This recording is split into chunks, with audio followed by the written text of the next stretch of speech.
Olá pessoal, eu sou Maria Dias, médica hematologista aqui do Grupo Solfus-Med, e hoje eu vou falar com vocês sobre um tema que é bastante recorrente no nosso consultório, que é a hipoferritinemia sem anemia. A gente precisa tratar esse paciente? Fica aqui comigo que hoje eu vou falar sobre isso com vocês.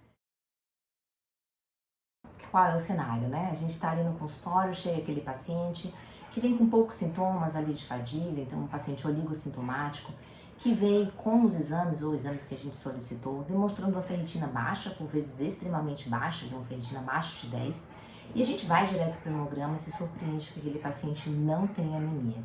E aí nosso questionamento é, o que a gente deve fazer com esse paciente? Quais são as repercussões da deficiência de ferro para ele? Então, a primeira coisa que a gente precisa entender é conceito, né?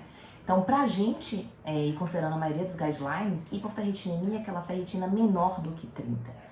Óbvio que a gente tem, né, alguns cenários, como por exemplo, insuficiência cardíaca congestiva, doença renal crônica, outras doenças inflamatórias, no qual a ferritina ela vai estar mais elevada e ainda assim o paciente tem deficiência absoluta de ferro. Isso acontece porque a ferritina é uma proteína de fase inflamatória.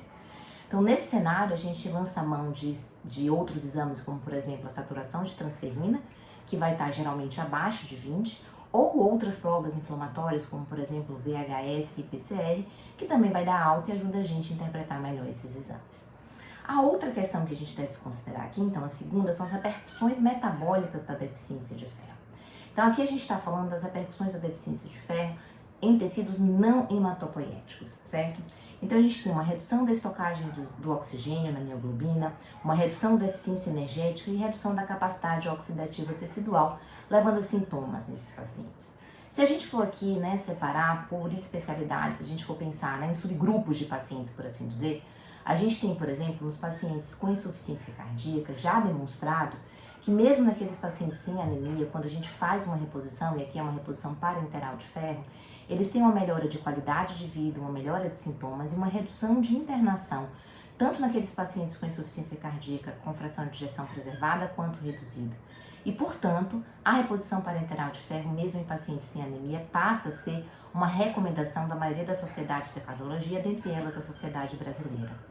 Na nefrologia, aquele paciente que tem anemia geralmente multifatorial, mas dentre elas, né, a deficiência de ferro ela pode acontecer e às vezes não tem tanto impacto assim na hemoglobina. O que a gente observa é que aqueles pacientes com ferritina entre 100 e 200, aí variando do paciente estar ou não dialítico, às vezes até mais, esses pacientes, quando a gente faz uma reposição parenteral de ferro, eles passam a ter uma necessidade menor de outros agentes de estimulação da hematopoiese, como por exemplo a eritropoetina.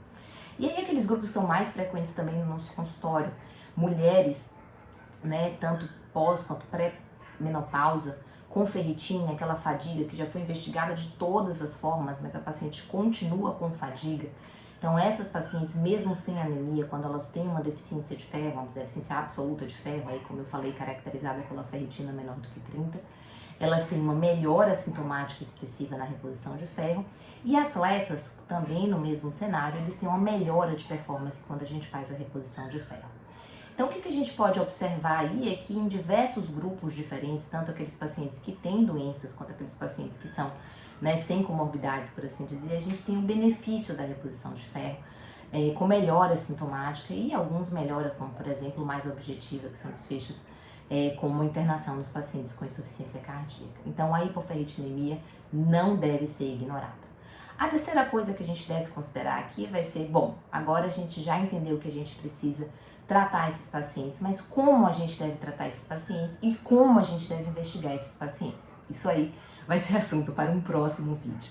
Então fica aqui com a gente. Aqui nesse canal a gente vai ter várias atualizações com relação à hematologia, mas também à oncologia e a cuidados paliativos. Então segue a gente, deixa aqui seu comentário, clica no sininho que estaremos aqui sempre com vocês. E aqui embaixo eu vou deixar a descrição de alguns dos artigos que eu utilizei para fazer esse vídeo aqui para vocês hoje. Obrigada!